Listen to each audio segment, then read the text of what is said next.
కొన్నిసార్లు ఎవరితో మాట్లాడాలో తెలియట్లేదు, ఎవరికి బాధ చెప్పుకోవాలో అర్థం కావట్లేదు. ఎన్ని ప్రశ్నలు మైండ్లో ఉన్నా ఎవరికి అడగాలో అర్థం కావట్లేదు.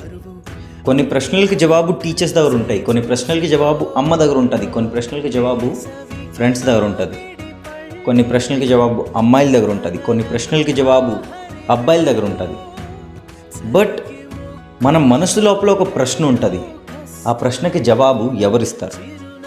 భగవద్గీత చాప్టర్ 8 శ్లోక్ నెంబర్ 2లో శ్రీకృష్ణుడికి అర్జునుడు సేమ్ క్వశ్చన్సే మళ్ళీ అడుగుతున్నారు.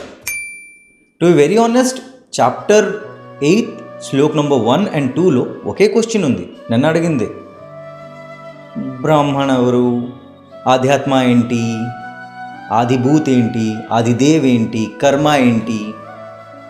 టు బి వెరీ ఆనెస్ట్, ఇది ప్రశ్నలు మాత్రమే కాదు, ఏదో స్పిరిచువల్ ప్రశ్నలు, రిలీజియస్ ప్రశ్నలే కాదు. కరెక్ట్గా చూస్తే ఇది మన జీవితం.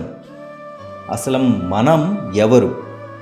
టు బి వెరీ ఆనెస్ట్, మన దగ్గర స్కిల్ ఉంది, మన దగ్గర పొటెన్షియల్ ఉంది, బట్ దాని తగ్గట్టి జాబ్ లేదు. ఎందుకు? ఈ ప్రశ్నకి జవాబు ఎవరు చెప్తారు?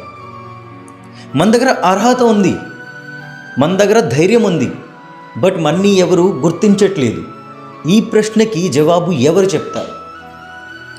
నాకు ఒక అమ్మాయి అంటే చాలా చాలా చాలా ఇష్టం, నాకు ఒక అబ్బాయి అంటే చాలా చాలా చాలా ఇష్టం, బట్ వాళ్ళకి నా ప్రేమని ఎవరు తెలియచేయిస్తారు?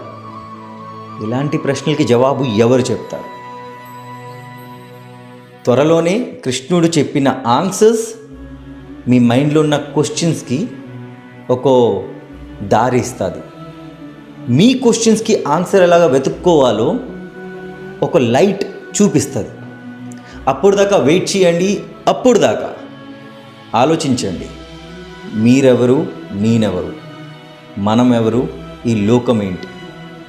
తెలిస్తే కమెంట్స్లో ఆన్సర్ రాయండి. అప్పటిదాకా జయ శ్రీకృష్ణ, హరే కృష్ణ, రాధే రాధే, జయ జగన్నాథ్.